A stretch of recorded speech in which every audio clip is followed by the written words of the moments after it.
Barn í öndunarvél á sjúkrahúsi á Akureyri. Nýr snjóbíll á öldinni sem leið. ESB. Samvinna. Hvernig tengist þetta allt? Á línunni er Þóroddur Ingvarsson. Hann er svæfinga- og gjörgæslulæknir á Akureyri og hann ætlar að svara þessari spurningu. Heyrðu í mér, Þóroddur? Ég heyri mjög vel í þér. Gott er nú það og gleðileg jól. Ég sé að það er líflegt jólaskraut þarna í bakið. Er það eitthvað sem er bara alla daga ársins fyrir norðan? Já, ég var nú hættur að taka eftir þessu sjálfur en við deilum skrifstofu 3 saman. Þar af er einn svæfingalæknir og hann er mikið jólabarn og þetta er allan ársins hring. Svo eru smá framkvæmdir hjá okkur þannig að þið sjáu það kannski ekki, það eru smá pappakassar líka í bakgrunninum. Já, ég man að þegar ég bjó á Akureyri þá voru bæjaryfirvöld alltaf að auglýsa Akureyri sem ekki jólabæ og það er bara gott að sjá að þú berð þann kyndil áfram. En ég rak Þóroddur augun í grein sem þú skrifaðir og birtist á Vísi fyrir nokkrum dögum og þetta sem ég nefndi þarna í inngangnum, það eru hlutir sem koma fram í greininni.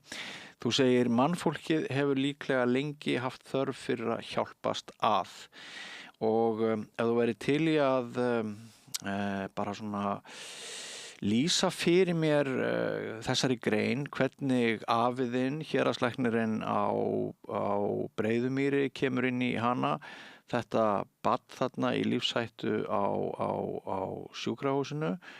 Byrjum bara á byrjunni. Segðu mér hvað þú ert að skrifa. Þetta er eiginlega eitthvað sem bara laust allt í einu niður í höfuð á mér. Þessi samlíking. Ég var einhvers veginn bara út að labba þegar allt í einu kom. Ég var búin að upplifa þetta sem sagt að koma á vakt og það var svona svolítið mikið öðruvísi áskorun sem beið mín. Eitthvað sem að svona eftir að hyggja er ekki takt að undirbúa sig fyrir. Og það er nú svona einangra atvik sem við getum kannski alveg rætt aðeins frekar. En á sama tíma þá ég náttúrulega þekkti af menn býsna vel. Þó hans hafi dáið fyrir 32 árum síðan. Ég heiti höfuð á honum og leit alltaf mjög mikið upp til hans. Og svo er það þannig að pabbi minn er búinn að vera, síðustu ár eftir að hann hætti að vinna, aðeins svona grúska í dagbókunum hans sem eru alveg magnaðar frásagnir frá héraðslæknis árunum hans. Og þar eru svona atriði sem að bara sátu í mér og svo einhvern veginn bara laust þetta niður í mér, þessi tenging við það sem að ég hafði upplifað á einni vakt og svo kannski svona, kannski er það bara ég sem sá eða finnst það að vera tengsl við laugardaginn 29. ágúst og þá ákvörðun sem við erum að taka. Það getur verið að sé bara ég sem að sé þá tengingu.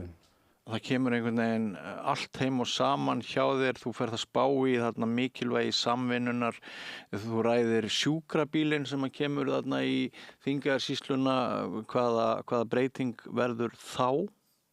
Já, sko pabbi hefur verið að fara yfir þessar dagbækur og hann hefur svona aðeins sendt mér svona ekki til yfirlestrar en bara svo að ég fá að fylgjast svona með af forvitni, það sem hann hefur svo sendt og hefur verið birt í árbók Þingeyinga. Og ég vissi að afi minn hefði haft býsna stórt hérað þar sem að hann var eini læknirinn og það er algjörlega magnað að lesa lýsingarnar af samfélaginu hvernig það hjálpaðist að. Og svo kemur þessi breyting hjá þeim veturinn 1965-66 þegar hann hættir þá að ganga á gönguskíðum á milli bæja í Vitjanir yfir það að það komin snjóbíll. Já, einmitt. Og þetta er náttúrulega sko alveg ólíkindum að heyra þið segja að hann hættir bara að fara á skíðum.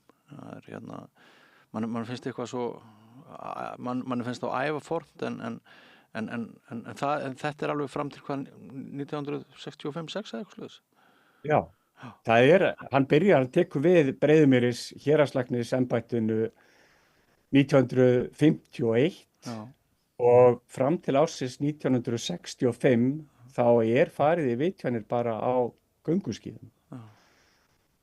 Og eins og ég kannski á eftir að nafna aftur, þá auðvelt náttúrulega að sjá í raun og veru afa minn sem einhverja hetju þarna í þessum lýsingum. Já. Það sem að samtökunum blasir við það er samfélag, það er frásagnir af samfélagi og hvernig allir hjálpuðust að. Já. Með sama hætti og Ísland hefur plumað sig í samstarfi við nágranna þjóðir. Já, sko þessi snjóbíll þarna kom til bara vegna samskota þegar Lionsklúbburinn Náttfari safnaði fyrir meðal íbúa í Læknishéraðinu fyrir honum og hann kom þarna 65-66 og það er alveg stórkostlega frásagnir frá því fyrstu dögunum þegar hann er að byrja að nota hann. Já. Þarna verður ákveðin bylting. Það verður það. En svo kannski svolítið langsótt að líkja ESB við snjóbíl. En ég veit ekki hvort ég var að gera það beint, en svona svolítið óbeint. Já. Nýtt tæki mögulega til samvinnu. Einmitt. Sko, þú ferði yfir þarna þú ferði yfir í greininni, það er nú kannski ekki tími eða rými til þess að ræða þetta, en þú talar vitjun til dæmis á nýjársdag 1966. Þetta er í þá daga þegar menn eins og afiðinn áttu ekkert endilega frídag, bara aldrei eða hvað? Nei, sko eins og ég sé það áttu menn aldrei frídag, en hins vegar hefur líka heyrst útvarpsviðtal við hann þar sem að það sést svona svipuð spurning bara upp og hann bar sig ekki illa. Nei. Það sagði þetta bara að vera akkurat passlega stórt hérað að því að samfélagi hjálpaðist að og það eru þarna frásagnir þegar að kennarar og smiðir eru að fara með honum eða honum er hjálpað á milli bæja til þess að ná í sjúkling og ferja svo áfram. Það sem að ég held líka kannski að hafi verið gott við tíma afaðeins þarna í starfi er að það er mjög mikil bjartsýni og kraftur sem einkennir Ísland á þessum tíma. Það er að sigla upp úr áratug eða alda gömlum öldudal sko og það er mikill kraftur í Íslandi þannig að ég held að menn hafi verið svolítið tilbúnir að leggja heilmikið á sig. Heldur þú það ekki? Jú, mér finnst það nú eiginlega svona blasa við þessum frásögnum hans sem að ég hef náð að glugga í. Já.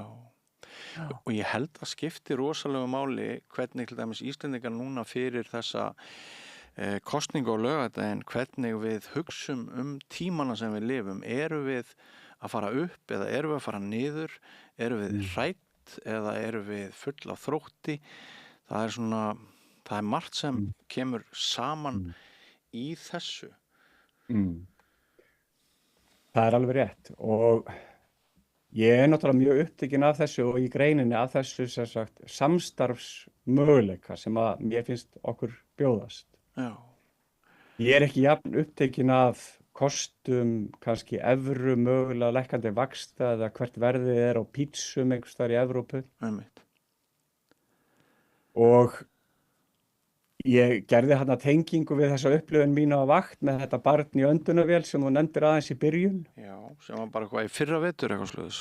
Já, það var bara í fyrra vetur og þá áttaði mig á því að við getum ekkert undirbúið okkur undir öll vandamál. Við vitum ekki hvert stærsta vandamáli verður á næstu 5-10 árum eða bara á morgun. Farðu aðeins yfir þá sögu betur. Þú semst á vakt á svæfinga á gjörgæsludeild sjúkrahúss á Akureyri, þú mætir í vinnuna og það liggur ungt barn þarna, maður má ekki segja að það sé þungthaldið eða? Jú, það er þungthaldið, það er með lúnabólgu og mjög alvarlega slíka og við erum komin svona að ákveðnum leiðar enda hvað meðferð við getum boðið og í stuttu máli þá er það sem sagt öndunarvéla meðferð þar sem við erum að gefa barninu 100% súrefni svo að það haldi lífi og auðvitað vonast maður alltaf eftir þá viðsnúning hjá barninu en sá viðsnúningur kom ekki, það hélt áfram að raka og þá var ekkert annað í stöðun en að leita út fyrir það sem að við getum boðið hér á Akureyri. Og það var gert með því móti að við náttúrulega byrjum yfirleitt á að ráðfæra okkur við Landspítalann og í þessu tilfelli er sem sagt það eina sem að getur mögulega tekið við ef að barni heldur áfram að raka eða einstakling. Það er þá það sem það heitir ECMO, ég kann ekkert annað íslenskt gott orð, en það er svona vél sem að getur tekið yfir starfsemi lungna tímabundið á meðan þau fá tíma til að vinna á sýkingunum og jafna sig. Og við vissum það held ég svo sem, en búnar fyrir slíkt, sem sagt fyrir barn í flutningi á slíkri vél er ekki til staðar hér á Íslandi. Já. Og þar með byrja náttúrulega að við byrjum að leita eftir hjálp utan landsteinanna og það er hringt á nokkra staði, get ég sagt, og svo á endanum fáum við jákvæð viðbrögð frá Stokkólmi og þeir leggja bara á stað. Er þetta að degi til eða miðanótt eða? Sko, við mætum á vakt 3:30 og þetta er svona, fyrir að líða á kvöldi, þá heyrum við í og fáum samband við þá á Karolinska, ECMO teymi barna sem séru flutninga fyrir börn innan eða getur sinnt því yfir flest Norðurlöndin og þeir ákvaða bara að fara í loftið og leggja á stað. Já. Þetta í sjálfu sér svolítið merkilegt sko fyrir okkur leikmenn að bara að sé til fólk sem svarar í síman að kvöldi sem nóttu sko hérna í þessum nágrannalöndum okkar. Einmitt, já. Þetta er býsna góða punktur. Þetta í raun og veru sko það sem að svona eftir á að hyggja er svo gott. Það að þetta, við vorum ekki endilega að biðja það hljóma kannski eins og við sem að biðja hjálp.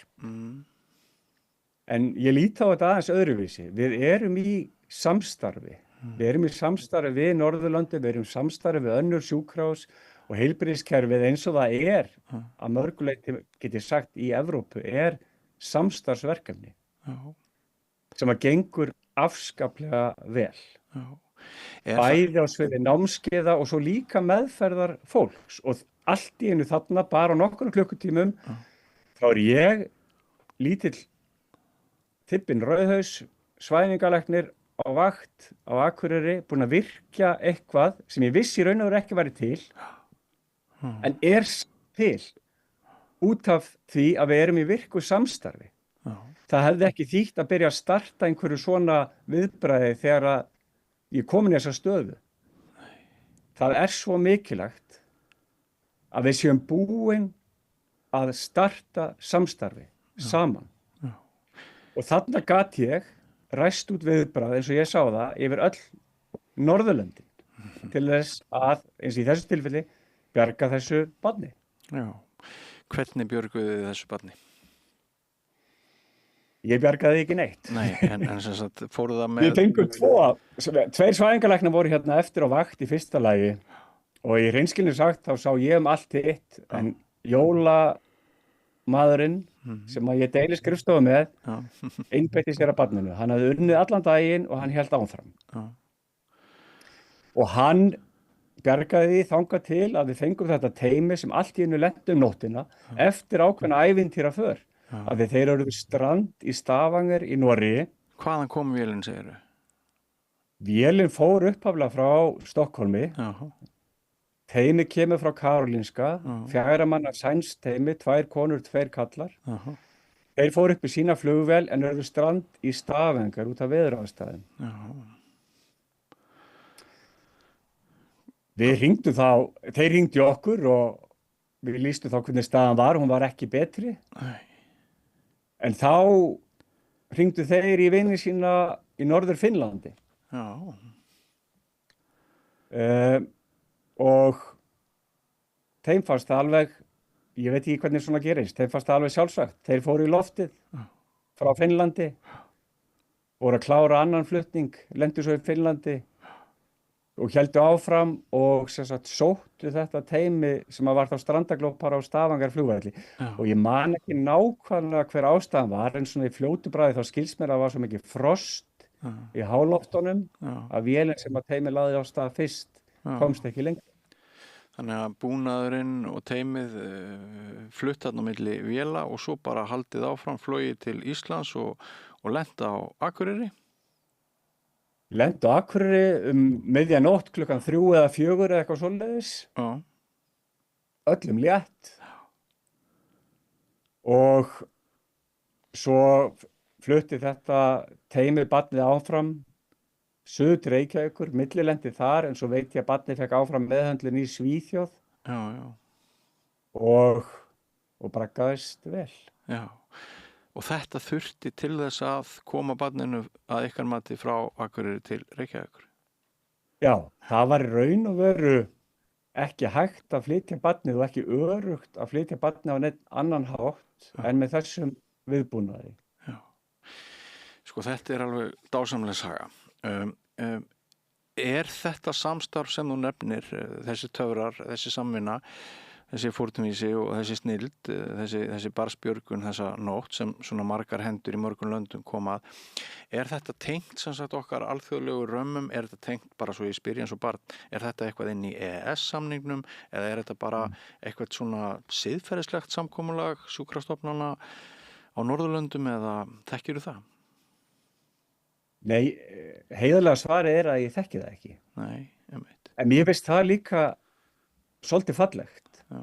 að ég get verið bara starfsmaður hérna, ég er svæfingu- og gjörgæslæknir á sjúkrahúsinu á Akureyri og ég þarf ekki að kunna öll símanúmer hér og þar hvað við gerum ef við lendum í vandræðum. Einmitt. Ég get bara rætt við kollega mína í Reykjavík sem geta rætt við kollega sína í öðrum Norðurlöndum sem geta rætt við aðra kollega sína í Evrópu og þannig getum við leyst málin. Og satt best að segja, ég hef ekkert verið að hugsa út í það en ég veit náttúrulega reikningur fyrir einhverja svona aðstoð hlýtur að vera töluverður Já. en ég veit ekkert og mér er alveg saman Einmitt. hvar hann endaði. Já. Okkur öllum saman það. Já. Við þérna Mér langar að koma líka að því svona aðeins í spjallin okkar að hér á okkar deild, Já.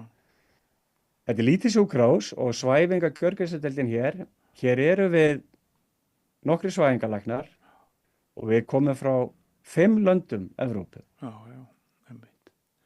Það er líka áminning fyrir mig hvað og samstarfi okkar gengur vel og ég sé það sem frábæran styrk. Já. Og við erum frá 5 mismunandi löndum en við erum með sérmenntun frá 8 mismunandi löndum. Já. Þetta er stakk í menginu.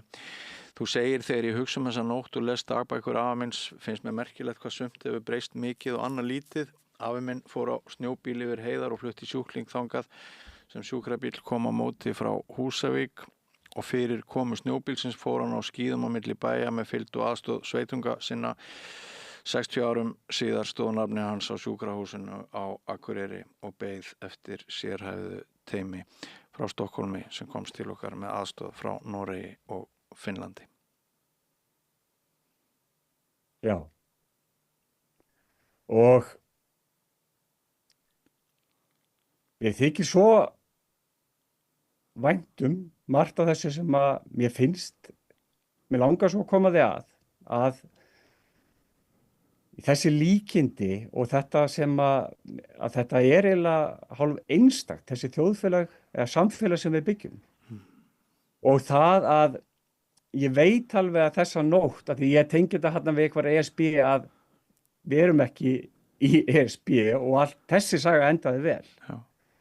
En þetta myndi mig hins vegar á hvers virði það er að samstarfið sé til staðar þegar maður stendur skyndilega frammi fyrir vandamáli sem maður bara gat ekki séð fyrir. Eins og þú orðar það svo vel, þér finnst stundum eins og samvinna sé sett fram sem andstæða þess að standa á eigin fótum. Já. Og ég get bara ekki verið meira ósammála. Nei. Ég er enn þann dag í dag. Afi minn lést fyrir 32 árum síðan. Og ég er ennþá að hitta fólk í mínu störfum sem að minnist afa míns og einhvern veginn er að þakka mér fyrir hluti sem afi minn gerði. Það er algjörlega magnað. Afi minn gat ekki séð fyrir öll þau vandamál sem urðu á hans vegi. En á einhvern hátt var hann sem manneskja náð að greinilega að gera það besta úr stöðunni sem að hann, í þeim verkunum sem hann fekk í fangi. Einmitt. Það fólst ekki í veikleika hjá afa mínum að þurfa mann með sér á snjóbílinn, hann varð ekki minni héraðslæknir við það að flytja sjúkling yfir í sjúkrabíl frá Húsavík. Það var ekki merki veikleika íslensks heilbrigðiskerfis þegar við á Akureyri viðurkenndum að við varum komin að mörkum þess sem við gátum gert sjálf og þá var þetta að vísa til þessarar nætur og hringdum út fyrir landsteinuna. Þvert á móti ábyrgðin fólst í því að þekkja mörkin og leita hjálpar þar sem hana var að finna. Já.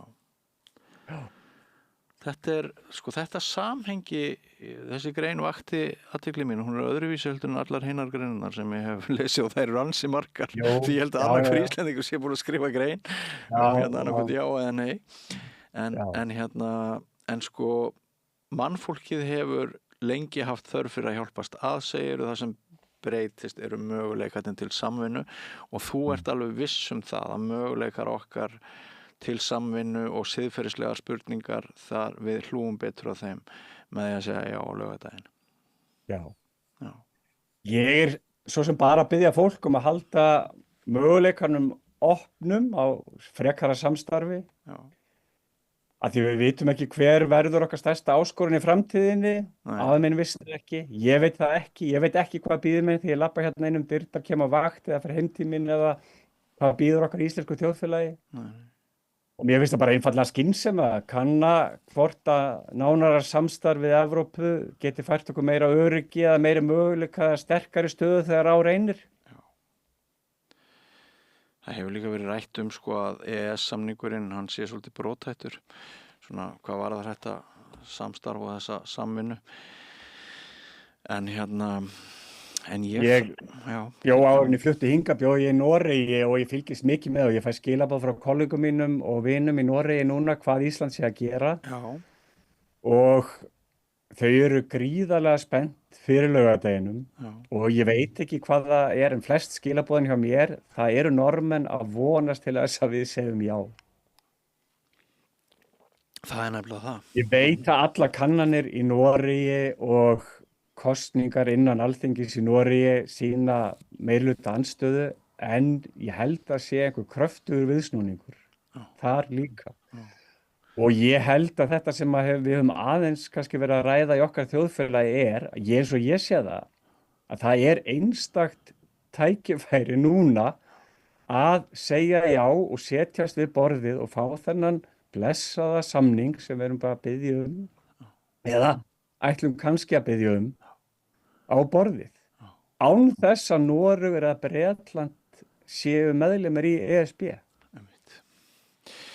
Þetta stór stund, spennandi tækifæri. Ég þakka þér kærlega Þóroddur fyrir að hafa gefið þér tíma bara með grímuna á haustnum að spjalla við okkur.